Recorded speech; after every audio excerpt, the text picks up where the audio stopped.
সামনেই বান্ধবীর বিয়ে, আর আইবুড়ো ভাতের আয়োজন তো করতেই হবে। তবে এবারে বাড়িতে নয়, এবারে আমরা সবাই মিলে দেখা করে ঠিক করেছিলাম যে ওর আইবুড়ো ভাতের জন্য ভোজ আড্ডাকেই বেছে নেব।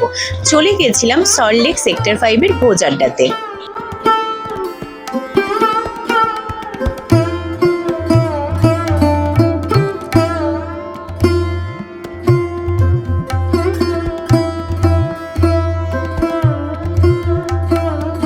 হবু বউ যেহেতু বাঙালি খাবার অনেক খাচ্ছিল, তাই জন্য আমরা বাঙালি খাবার অর্ডার দিইনি, আমরা একটু অন্যরকম খাবার অর্ডার দিয়েছিলাম মেনু দেখে।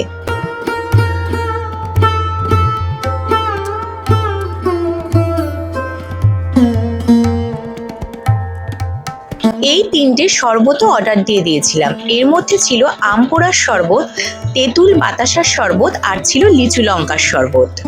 আর সাথে ছিল ওদের এই স্পেশাল নবাবী ভোজ থালিটা। নবাবী ভোজ থালিতে ছিল হরা ভরা কাবাব, টফি কাবাব, তার সাথে ছিল মাটন বিরিয়ানি, লিভার কষা, লুচি, চানা মশলা, চিকেন কষা, ফিরনি, চাটনি, পায়েস, আর ছিল রায়তা।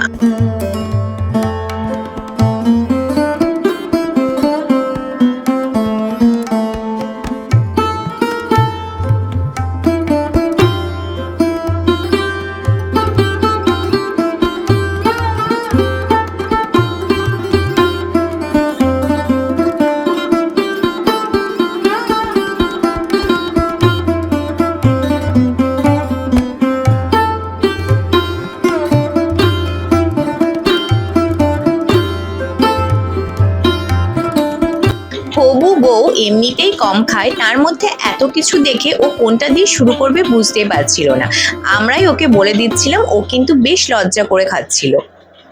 আমরাও নিয়ে নিয়েছিলাম ওই ভোজ থালিটাই। তো ওদের প্রথমে ট্রাই করছিলাম এই হারা ভাড়া কাবাবটা।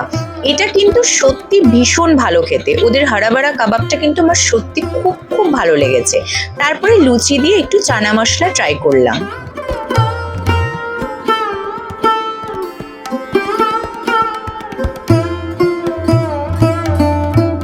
আর এই চিকেন টফি কাবাবটাও কিন্তু দারুণ ছিল, কত সফট ছিল ভিতরের চিকেনটা, মুখে দিলেই কিন্তু একেবারে মিলিয়ে যাচ্ছিল।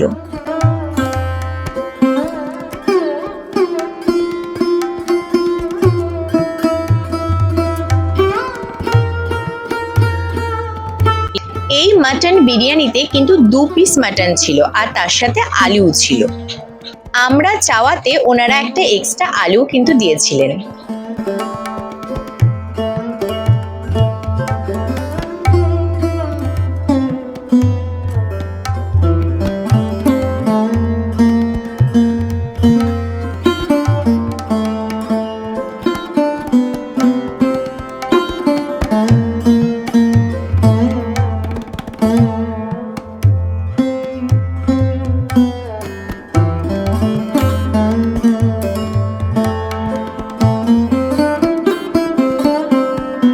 মাটন বিরিয়ানি তো আমার বরাবরেরই ভীষণ প্রিয়, আর তার সাথে যদি ওই লিভার কষা, তাহলে তো আর কোনো কথাই নেই। লিভার কষা দিয়ে একটু এই বিরিয়ানিটা মেখে খেতে অপূর্ব লাগছিল। আপনারা ওখানে গেলে এই কম্বিনেশনটা কিন্তু অবশ্যই ট্রাই করবেন, আমার তো এটা দারুণ লেগেছে খেতে।